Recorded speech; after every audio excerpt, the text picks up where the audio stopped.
Student, welcome back to my YouTube channel. आज हम class 10th की वर्कशीट करने वाले हैं, वर्कशीट नंबर 65, और ये आपकी 15 दिसंबर की वर्कशीट है सामाजिक विज्ञान की। तो बच्चे क्लास 10th के लिए हैं। यहाँ बच्चे आप अपना नाम लिखोगे, यहाँ अपने क्लास टीचर का नाम लिखोगे। और इसमें जो आपका आज का टॉपिक है राजनीतिक दल, इसकी जो है हम पुनरावृत्ति करेंगे। तो इसमें आपको कुछ इस प्रकार से क्वेश्चन दिए हुए हैं, आप देख सकते हैं। फर्स्ट क्वेश्चन, सेकेंड, थर्ड और फोर्थ, ये आपके एक मार्क्स के क्वेश्चन है और ये आजकल एग्जाम्स में ज़्यादा पूछे जाते हैं। और आपका ये कार्टून बेस एक क्वेश्चन इसमें आया हुआ है, जो ये भी इंपॉर्टेंट है, जो पूछा जाएगा। तो पॉलिटिकल साइंस से एक क्वेश्चन यहाँ से आपका आता है। अगर आप 11th या 12th में पॉलिटिकल साइंस लोगे, 12th में तो ज़्यादातर इस क्वेश्चन की आपको प्रैक्टिस करनी पड़ती है अलग से ही। तो अभी से अपना बेस बनाते चलें, आपको जो भी आपको स्ट्रीम लेना होगा तो आपके ये काम ही आएगा। इसके बाद आपके ये कुछ कॉमन क्वेश्चन है जो आते ही आते हैं, तो इन क्वेश्चंस को हम आज करेंगे। तो फटाफट जल्दी से आप अपनी नोटबुक निकाल लें, हम साथ के साथ इसे सॉल्व करते हुए चलेंगे। और बच्चे इसमें जो आपके ये 3 क्वेश्चन दिए हुए हैं, जैसे मल्टीपल चॉइस हैं, रिक्त स्थान की पूर्ति कीजिए, तो यहाँ पे देखो आपको कोई भी चॉइस नहीं। अगर आपको आता है तो आप यहाँ कर पाओगे, नहीं आता तो आपका 1 नंबर ऐसे ही गया।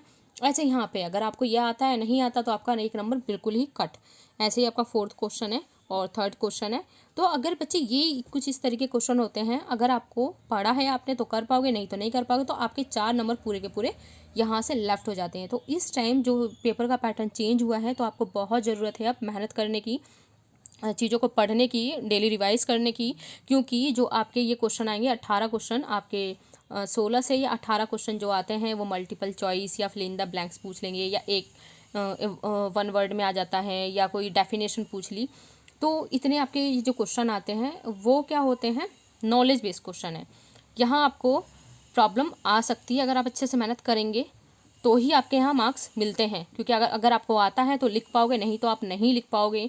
फिर जो आपके 16 नंबर हैं, यहाँ आपको बहुत बड़ा लॉस हो जाता है। क्योंकि जो क्वेश्चन बना के लिखना है वो तो हम बना के लिख के आ जाते हैं, तो वहाँ 1 या 2 नंबर फिर भी मिल जाता है। बट इसमें कोई भी चांस नहीं है, तो आपको ये पढ़ने ही पड़ेंगे, आपको अच्छे से तैयारी करनी पड़ेगी। तो जितने भी आपको क्वेश्चन आ रहे हैं, क्वेश्चन बैंक तैयार हो रहा है, इन्हें अच्छे से तैयार कर लीजिए। क्योंकि जो CBSE बोर्ड एग्जाम में जो आपका पेपर आएगा, यहीं से क्वेश्चन आएंगे, कहीं से बाहर से क्वेश्चन नहीं डाले जाएंगे। क्योंकि लॉकडाउन के टाइम पे जिस तरीके से बच्चे घर पे बैठ के पढ़ाई कर रहे हैं, तो यही पूरे चांसेस हैं कि जो वर्कशीट में क्वेश्चन आ रहे हैं ये मोस्ट इंपॉर्टेंट क्वेश्चन हो चुके हैं, यहीं से क्वेश्चन आपके बनेंगे। और फिर एक तरीके से आपका बहुत अच्छा क्वेश्चन बैंक अब आपका तैयार हो गया है। तो आइए हम करते हैं इसके प्रश्न उत्तर। आई होप आपने अपनी नोटबुक निकाल ली होगी, तो आइए हम साथ के साथ इसे सॉल्व करते हैं। तो अगर आप मेरे चैनल पे नए हैं तो प्लीज़ चैनल को सब्सक्राइब कर लें, और अपने दोस्तों के साथ भी वीडियो को शेयर करें, और इसे लाइक ज़रूर करें, और कमेंट करके ज़रूर बताएं कि आपको ये हमारी वर्कशीट कैसी लगी है। तो आइए हम देखते हैं। क्वेश्चन नंबर फर्स्ट है आपका, भारत में किस स्तर पर चुनाव सामान्यतः बिना राजनीतिक दलों के लड़े जाते हैं? तो कौन से स्तर पे लड़े जाते हैं? मल्टीपल चॉइस जो क्वेश्चन था वहीं से ही ये क्वेश्चन आया है। तो किस स्तर पे लड़े जाते हैं बच्चों? तो ये लड़े जाते हैं पंचायत स्तर पे। इसके बाद आपका है रिक्त स्थान की पूर्ति कीजिए। तो ये क्वेश्चन हम करेंगे। ये आपका है रिक्त स्थान। तो भारतीय जनता पार्टी का चुनाव चिन्ह क्या है? आपको पता होना चाहिए। भारतीय जनता पार्टी यानी कि बीजेपी का चुनाव चिन्ह क्या है? कमल का फूल है ना, इतना तो आपको पता होगा क्योंकि आपने बुक में पढ़ा, आपके बुक में सारे इसमें दिए हुए हैं। तो इस तरीके का आपका जो कमल का फूल है, ये किसका चुनाव चिन्ह है ये बच्चों? ये है आपका बीजेपी पार्टी का। ऐसे ही जो कांग्रेस पार्टी है उसका चुनाव चिन्ह आपका कैसा है? चुनाव चिन्ह वो है हाथ का पंजा। जिस तरीके से आपका हाथ है ना, इस तरीके से ये हाथ का पंजा बीजेपी कांग्रेस का चुनाव चिन्ह है। और ऐसे आम आदमी पार्टी का चुनाव चिन्ह, आपके जो दिल्ली में सरकार है वो क्या है, उनका जो चुनाव चिन्ह है ये है झाड़ू। ओके, तो 3 पार्टियां आपको यहाँ की क्लियर हो गई हैं। हम चलते हैं क्वेश्चन नंबर 3 की तरफ। तो थर्ड क्वेश्चन आपका है, रेखांकित शब्दों को सही करके वाक्य को पुनः लिखिए। तो साइकिल राष्ट्रवादी कांग्रेस का चुनाव चिन्ह है। देखो मैंने अभी आपको बताया है साइकिल राष्ट्रवादी कांग्रेस का चुनाव चिन्ह है, मैंने क्या बताया? नहीं। क्या है यहाँ पे? हाथ का पंजा। तो यहाँ हम देखते हैं, सॉरी राष्ट्रवादी, तो ये आपको हो जाएगा घड़ी। अगर बच्चे ओनली कांग्रेस पार्टी होता तो उसका होता जो हाथ का पंजा होता है वो। यहाँ पे राष्ट्रवादी कांग्रेस पार्टी है, इसलिए यहाँ पे है घड़ी। इसके बाद आपका नेक्स्ट क्वेश्चन है, फोर्थ लास्ट क्वेश्चन है ये, 1 नंबर का। नीचे दिए गए प्रश्न में 2 प्रकथन दिए गए हैं, कथनों को पढ़िए और सही विकल्प का चयन कीजिए। संकल्पना विकल्पहीनता लोकतंत्र के लिए खतरा है, कारण वंशवाद लोकतंत्र में विकल्पहीनता को बढ़ावा देता है। तो विकल्पहीनता यानी कि जहाँ हमारे पास चॉइस नहीं है कि जैसे एक तरफ कांग्रेस पार्टी खड़ी है, बीजेपी पार्टी खड़ी है, आम आदमी पार्टी खड़ी है, तो उन चॉइस हमारे पास हो गई कि हम या तो बीजेपी पार्टी को वोट दें, कांग्रेस पार्टी को वोट दें, और या तो हम आम आदमी पार्टी को वोट दें। लेकिन अगर यहाँ पे कोई पार्टी नहीं है, बस एक ही पार्टी दिखती है बीजेपी, तो यहाँ क्या हो गया, विकल्पहीनता, हमारे पास चॉइस नहीं है, हमें ना चाहते हुए भी जो किसको वोट देना पड़ेगा, बीजेपी को वोट देना पड़ेगा। और दूसरा क्या है, वंशवाद लोकतंत्र को विकल्पहीनता को बढ़ावा देता है। तो ये भी बिल्कुल करेक्ट है। वंशवाद, ये जैसे कि मान देखा जाए तो पहले कांग्रेस की जो पार्टी चलती चली आ रही थी, एक के बाद एक उनकी ही जो पीढ़ी दर पीढ़ी दर पीढ़ी दर पीढ़ी चलते चलते ये देखो कितने सालों तक उन्होंने, 70 सालों का देखा जाए तो उन्होंने 70 सालों तक हमारे देश पे जो उनकी सरकार रही है। मतलब बीच बीच में और गवर्नमेंट आई गई इस तरीके से था, लेकिन काफ़ी लंबे समय तक यही थे। तो यही है, वंशवाद होना लोकतंत्र में विकल्पहीनता को बढ़ावा देता है। फिर क्या होता है, उन्हीं के ही घर से, उन्हीं फैमिली से, पहले उनके पिता, फिर उनके बेटे, फिर उनके बेटे, इस तरीके से वो वंशवाद चलता रहता है। इसका जो आंसर आपका होगा बच्चे वही होगा, ए संकल्पना और कारण दोनों सही हैं, और क स की सही व्याख्या है। तो बिल्कुल करेक्ट है ये। तो इस तरीके से ये जो 4 क्वेश्चन है, अगर बच्चे आपको सही से आता है तभी आप इसे कर पाओगे, नहीं तो आप नहीं कर पाएंगे। इसलिए आपको बहुत ज़रूरत है 10th क्लास में मेहनत करने की। अगर आपके 10th क्लास में सही से मेहनत कर ले तो हर एक सब्जेक्ट में, तो उसके बाद आप कोई सी भी स्ट्रीम लेंगे तो वहाँ पर आपको काफ़ी आसानी होगी, क्योंकि 10th क्लास बच्चों आपकी जो एक होता है आपके सक्सेस लाइफ की, आपके फ्यूचर की, आपके स्टडी लाइन की पहली सीढ़ी होती है। कौन सी सीढ़ी होती है, पहली सीढ़ी होती है। अगर इसे आप सही से बिल्कुल करेक्ट तरीके से पढ़ के चलते हैं, सारे एक सब्जेक्ट क्लियर करके चलते हैं, तो आपको आने वाले टाइम में कोई भी प्रॉब्लम नहीं आती, क्योंकि स्कूल लाइफ पूरी कंप्लीट करने के बाद जैसे ही आप गवर्नमेंट एग्ज़ाम के लिए बाहर निकलते हैं, तो आपको हर एक सब्जेक्ट आना ज़रूरी होता है। तो इसलिए 10th को अच्छे से पढ़िए। तो आइए देखते हैं, कार्टून दिया गया था, तो निम्नलिखित कार्टून की व्याख्या अपने शब्दों में कीजिए। तो इस कार्टून में एक दलीय व्यवस्था को दर्शाया गया है जहां विकल्पहीनता की चुनौती होती है। लोगों के पास चुनाव में केवल एक ही दल होता है। ओके, आपका नेक्स्ट इसमें है, शासक दल से आप क्या समझते हैं। तो चुनाव में जिस दल को बहुमत प्राप्त होता है तथा सरकार का गठन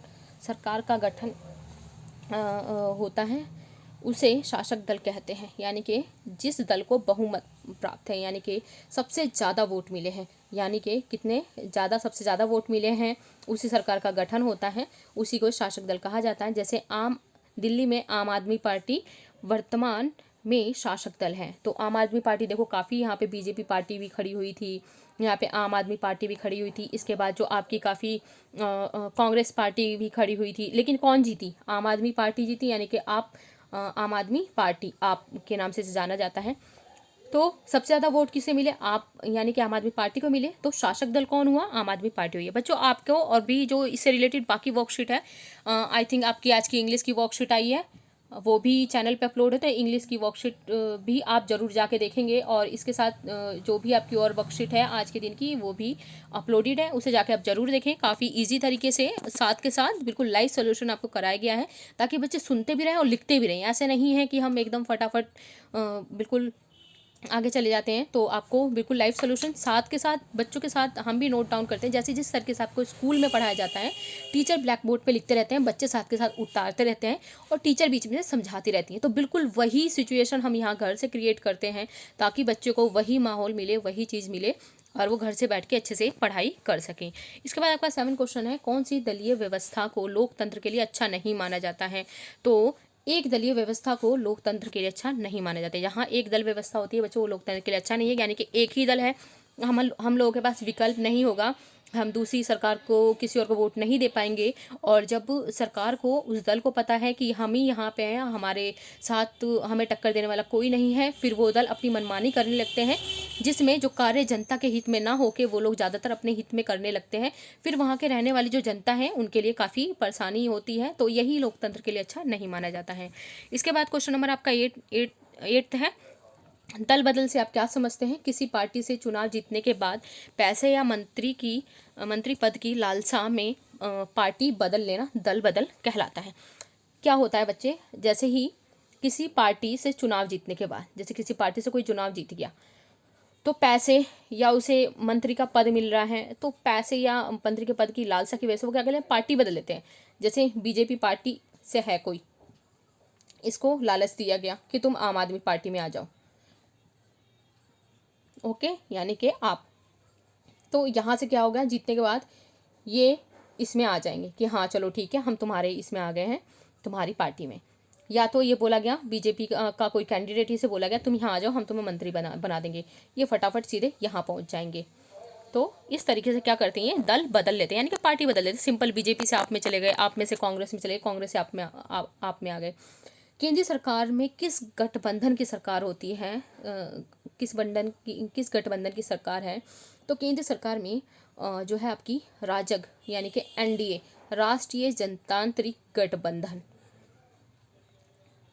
तो कौन सी है, राष्ट्रीय जनतांत्रिक गठबंधन। तो क्लियर होना चाहिए आपको, केंद्र सरकार में बच्चों ये कहाँ है, केंद्र सरकार में गठबंधन की सरकार कौन सी है, राष्ट्रीय जनतांत्रिक गठबंधन है। इसके बाद जो आपका नेक्स्ट क्वेश्चन है, वर्तमान में दिल्ली में किस शासक दल की सरकार है, तो वही क्वेश्चन अगेन रिपीटेड है आपका।